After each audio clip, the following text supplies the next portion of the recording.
이재명 지사의 판결입니다. 네, 16일 오후 2시에 지금 선고를 생중계한다고 합니다. 예. 그래서 지금 개정된 2017년 8월에 대법원 규칙 중에서 법정 방청 및 촬영에 관한 규칙이 개정되면서 피고인 동의와 상관없이 이 중계가 공공의 이익을 위해서 상당하다고 인정이 되면 생중계가 허용이 되거든요. 그래서 이번에도 다시 생중계가 허용되는 것으로 생중계를 허가했습니다. 굉장히 큰 사건이다. 국민적인 관심이 크다. 이렇게 법원이 판단한 모양이죠. 네, 그 첫 번째 생중계했던 사건은 국정농단 사건에서 박근혜 전 대통령과 최서원 씨, 그다음에 이재용 삼성전자 부회장에 대해서 선고할 때 최초로 TV 생중계했었고 그다음에는 이 사건인 것 같은데요. 굉장히 뭐 공공의 이익을 위해서 상당하다고 인정되는 경우, 그러니까 국민적 관심이 매우 크다는 것을 고려한 것으로 보여집니다. 처음부터 끝까지 생중계입니까? 아니면 선고 결과 나올 때만 생중계입니까? 이날은 그냥 선고만 하는 거니까요. 예, 선고만 시간은 오래 걸리지 않을 것이다.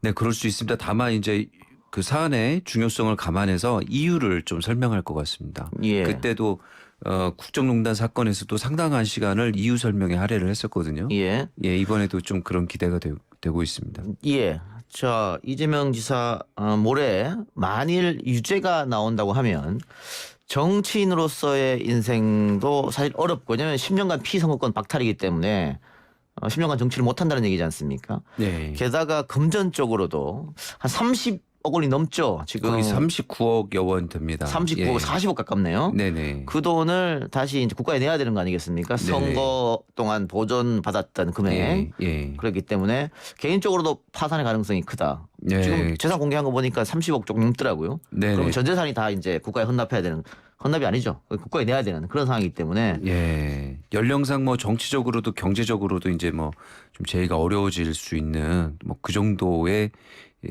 뭐 무거운 형이 아닌가 생각이 예. 듭니다. 그래서 이재명 도지사는 이재명 도지사 운명을 가를 그런 재판인데, 이게 소부에서 논의하다가 결론을 못 냈고 전원 합의체 대법원으로 넘어갔습니다. 예. 그 소부에서 결론을 못했기 때문에 넘어간 것도 있고, 아까 얘기한 대로 국민의 관심사가 너무 큰 사안이다. 그래서 대법원 전원 합의체 넘긴 것도 있고. 네네. 그렇습니다. 그런데 네. 문제는 첫 심리 이후에 끝났습니다. 네. 결정이 났어요. 네네. 그리고 이제 내일 네. 모레 이제 발표하는 거지 않습니까? 네네. 이런 경우가 있었나? 굉장히 빨리 한 건데요. 예. 국정농단 사건이랑 한번 비교를 해보시면 그때는 합의기일이 6차례 열렸었고요. 그 합의기일만 6차례 열렸다는 건 4-5달 이상 걸렸다는 거지 않습니까? 예. 합의기일 끝나고 심리 종결한 다음에 판결문 작성이 2달 걸렸습니다. 그렇게 돼서 선고기일을 정했었는데요. 이번 경우에는 전원합의체 회부하자마자 심리기일이 거의 한 며칠 만에 잡혔었고, 또 심리기일 다음에 전원합의체 선고기일이 지금 첫 번째 선고기일인데 바로 그 3일 전에 지금 지정을 해서 바로 선고한다는 거거든요. 그러니까 심리기일 선고기일 진행이 이게 대법원이 이렇게 빠른 조직이었나 싶을 정도로 빨리빨리 잡히고 있습니다. 자, 그래서 이게 이렇게 빨리 결정 난 것은 대법관들이 봤을 때 이거는 논쟁거리가 안 된다. 무죄든 무죄든 그건 알 수 없습니다만 한쪽으로 치우쳤을 가능성이 상당히 높다. 네. 13명이죠. 네네. 13인 중에 뭐 7인이 찬성을 하고 나머지 6인이 반대를 한다면 뭐 갑론을박하는 과정이 그 연구관 의견서나 지금 판결문 소수 의견에 반영이 돼야 되거든요. 근데 그런 과정이 없이 지금 진행이 되니까 이렇게 빠른 거 아닌가 추측이 되는데, 그렇다 보니까 지금 선고기일이나 이런 것들이 빨리빨리 잡히는 걸 봐서는 이견에 대한 이견 반영을 서면에 할 필요가 없어서 빨리빨리 잡히는 거 아닌가, 그렇게 뭐 추측이 되고 있습니다. 그렇군요. 김 변호사님은 뭐 판사 생활도 하셨으니까 어떻게 예측하고 있습니까? 일단 뭐 1, 2심이 모두 무죄로 본 부분은 저도 그건 뭐 볼 것도 없을 것 같고요. 네, 예. 그대로 유지될 가능성이 매우 높아 보이고, 예. 1, 2심이 갈린 허위사실 공표 부분과 관련해서 예. 뭐 아무리 여러 번 생각을 해봐도 TV 토론 중 그 질문의 사실관계가 틀려서 그런 사실 없다 이렇게, 그런 일 없다 이렇게만 답을 한 게 있습니다. 근데 뭔가 더 설명을 해야 되는데 안 하고 숨겼다고 해서 유죄 판단을 내린 거 아니겠습니까? 예. 근데 아무리 생각해도 그런 기준이라면 뭔가 설명을 하되 얼마만큼 해야 무죄가 되느냐. 또 거기에 모자랐을 때는 유죄가 되느냐. 그러니까 후보자 TV 토론 중에 나온 방송 토론회 중에 있었던 문답이었거든요. 예. 질문 시간, 답변 시간 모두 제한이 되는데 답변을 얼마만큼 질문이 틀린 경우에 얼마만큼 상세히 해주면 무죄고 얼마큼 그러니까 그만큼 못하면 무죄냐 이런 유무죄 기준이 그 판결을 아무리 읽어봐도 불분명하거든요. 그래서 항소심에서 얘기한 아무런 기준 없이 재판부가 보기에 꼭 말했어야 하는 사실을 말하지 않아서 허위 사실을 말한 거랑 마찬가지 이런 해석을 지금 해놨는데 예. 그게 굉장히 애매하거든요. 근데 그 기존 판례를 비춰보시면 기존 판례에서는 방송 토론회에서는 일방적으로 준비한 내용을 연설하는 경우보다 허위사실 공표죄 성립 범위를 좁게 보라. 뭐 이런 게 지금 판례의 추상적인 판단 기준이고 예. 거기에 대해서 춘천시장 판결 같은 경우에도 이걸 적용해서 무죄가 나온 경우도 있었기 때문에 좀 저는 무죄 쪽으로 좀 많이 기대를 하고 있습니다. 예. 춘선시장 재판 같은 경우는 뭐 이 재판이랑 쌍둥이 재판이라 이런 말이 있었는데 그것도 방송 토론에서 수사 받았냐 안 받았냐 이거 가지고 공방거리다 묻어놨으니까 그 말씀하신 것이 박주면서 어떻게 보세요? 저는 절차적인 걸 좀 보고 싶어요. 네? 예전에 우리가 이 방송에서 많이 얘기를 했었죠. 만약 전원합의체 가면 오래 걸릴 것이다 했는데 다 틀렸고요. 바로 결심을 해버리고 예. 선고도 또 바로 돼버렸습니다. 예. 너무너무 빨리 돼버렸죠. 근데 김윤우 변호사나 제가 잘못 예측한 게 아니고 일반적으로 전원합의체 가면 그렇게 1년, 2년씩 하는 게 일반적입니다. 예. 조금 독특한 상황이죠. 예. 저는 그 판결 내용이나 이런 내용 부분은 우리 김윤우 변호사 짚어주셨기 때문에 절차적인 걸 좀 보면 전원합의체에 올렸는데 소부 의견이 바로 반영이 됐다고 저는 생각이 좀 듭니다. 예.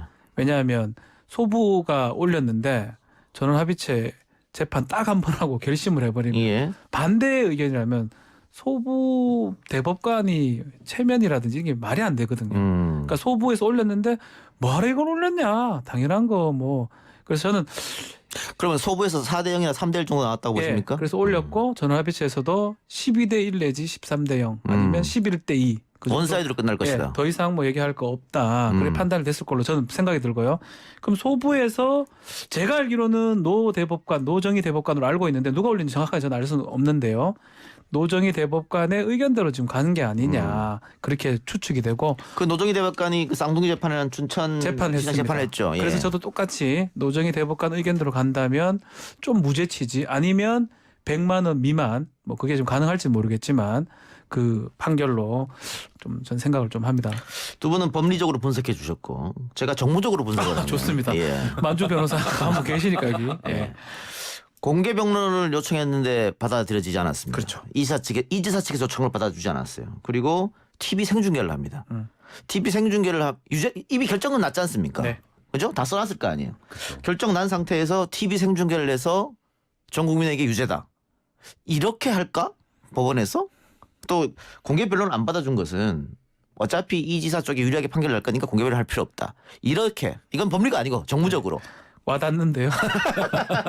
근데 사실은 저희 변호사들이 이제 뭐 이 건 말고 재판할 때 이 판사 얼굴을 많이 봅니다. 예. 재판장이 무슨 요청을 했는데 받느냐, 기각하느냐, 왜 기각하느냐, 왜 받아주느냐, 채택하느냐 그걸 판단하면서 그 재판의 성패를 좀 짐작을 하거든요. 예. 지금 우리 진행자께서 얘기했는데 그게 사실은 어쩌면 더 중요한 논거가 될 수 있지 않을까 조심스럽게 얘기해 봅니다. 자, 허위사실 유포 혐의로 기소됐던 이재명 경기지사의 대법원 선고가 오늘 결정됩니다. 이재명 경기지사에겐 운명의 날이라고 해도 되겠죠? 네, 그렇습니다. 맞습니다. 네, 네. 그러니까 1심에서는 모든 네. 혐의가 무죄가 됐고요. 네. 2심에서 바뀌었습니다. 당선 무효에 해당하는 벌금 300만 원. 그러니까 아. 공직선거법에 따르면 벌금 100만 원 100만 이상의 원이죠. 당선 네. 무효인데 예. 지금 거의 뭐 정치인으로서는 2심에서는 더 이상 정치 생명이 끝날 수도 있는 네. 벌금 300만 원을 받았습니다. 예. 유죄가 나오면은 출마할 권리가 5년간 박탈이 되고 30억이 넘는 선거 보전 비용도 반납을 해야 되고요. 예. 가장 중요한 것은 지금 이재명 지사가 차기 대권주자 중에 한 명으로 꼽히고 있습니다. 유력 대권주자로. 예. 그렇기 때문에 오늘 이 선고가 굉장히 중요한 운명의 날이라고 볼 수 있겠습니다. 네, 그렇군요. 어떻게 보십니까? 네, 저 역시 중요한 날이라 중요한 운명의 날인 건 틀림없다. 예, 예. 네. 특히 이제 최 변호사 말씀하셨지만 어떻게 보면은 이재명 지사 입장에서는 여러 가지 벌금이나 선거 비용 보전 문제도 있겠습니다만 네. 무엇보다도 2022년 대선을 앞두고 대선 출마가 가능할지 말지 자체가 좀 판가름 나는 날로 인식이 될 것 같습니다. 네. 이재명 지사가 운명의 날을 맞게 된 거 사실은 2018년에 했었던 이야기 때문이었죠. 자, 그 얘기 한번 얘기해 볼까요?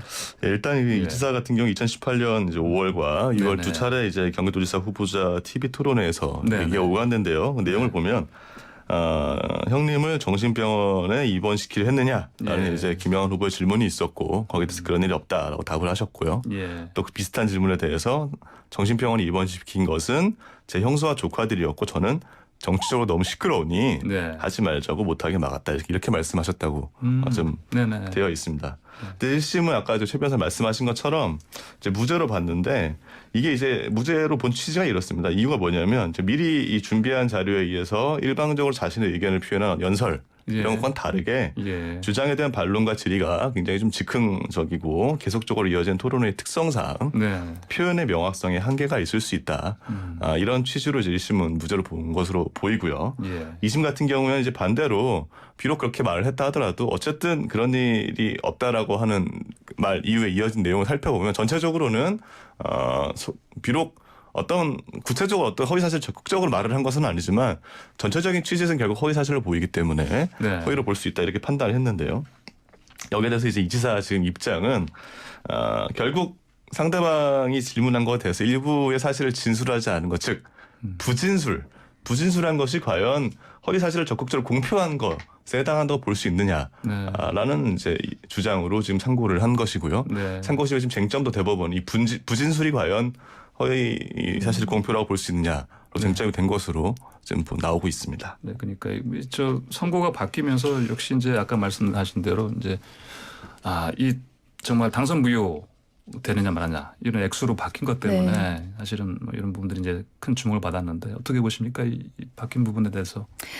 굉장히 다른 네. 판결입니다. 그러니까 예, 허위 예. 사실을 어떻게 보느냐. 예. 그러니까 사실은 정치인들은 다른 법조항보다는 공직선거법이 굉장히 예민하고요. 왜냐하면 벌금 예. 100만 원만 나오면 당선 무효형이 되기 때문에 이 부분이 공직선거법에 아마 가장 중요한 하나의 혐의라고 봤을 겁니다. 근데 이 부분에 대해서 전체 무죄에서 공직선거법이 허위 사실 공표로 나왔고요. 네.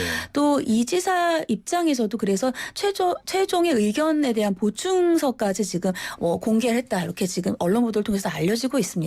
가장 중요한 것은 앞서서 구 변호사님 말씀하신 것처럼 과연 허위 사실이 어떻게 정의될 것인가.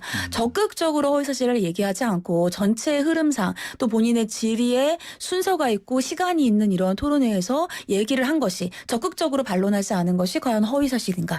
또 보고 있는 시청자들의 입장에서 어떻게 이것을 받아들일 것인가 이러한 부분에 대해서 명확한 대법원 판결이 아직 없습니다. 네. 그렇기 때문에 오늘 대법원 판결이 이 지사에게도 굉장히 중요한 판결이지만 네. 향후에 우리의 이제 정치적인 어떠한 토론회라든지 이러한 문화에도 중요한 하나의 기점이 될 것 같아서 오늘 이 오후 2시에 생중계가 아마 변호사들도 많이 네네. 이제 시청하고 기다리고 있는 판결이 아닐까 이렇게 보입니다. 예. 말씀하신 대로 오후 2시에 생중계됩니다. 오늘 TV로. 대법원 전원합의체 선고가 생중계되는 것인데 이게 역사상 사실 많이 있었던 게 아니지 않습니까? 두 번째죠. 그러니까 예. 저희가 네. 외국에 이제 예를 들면 굳이 이제 네네. 딱 찍자 미국 같은 경우에는 이렇게 실제 재판을 보여주는 TV 프로그램들도 있습니다. 근데 예. 우리나라 같은 경우에는 모두 방청을 할 수는 있어요. 공개되어 있는 재판이지만 TV로 이렇게 생중계하는 경우는 기억하시는 거. 대법원은 그러니까 전 박근혜 대통령의 네. 국정농단 네네. 이때의 사례 이후엔 두 번째라고 보이고요. 사실은 지방자치단체장 같은 경우는 처음입니다. 네. 그 정도로 많이 이제 지금 현재 이슈가 되고 있는 사건이라고 볼 수가 있고요. 네. 이렇게 대법원의 전원합의체가 생중계되는 것이 왜 생중계가 됐을까 이런 얘기들도 많이 나오는데 네. 대법원의 전원합의체 생중계를 떠나서 사실 전원합의체에 회부되는 것도 굉장히 지금 이슈가 되는 거라고 볼 수 네, 있는 게 네. 소회의에서 제대로 이 의견이 타협이 되지 않았거든요. 예. 그만큼 이번 쟁점 허위사실인지 여부에 대해서 많은 논란이 있었다 이렇게 볼 수가 있겠습니다. 어떻게 보십니까? 대법원이 생중계 결정을 한 이유.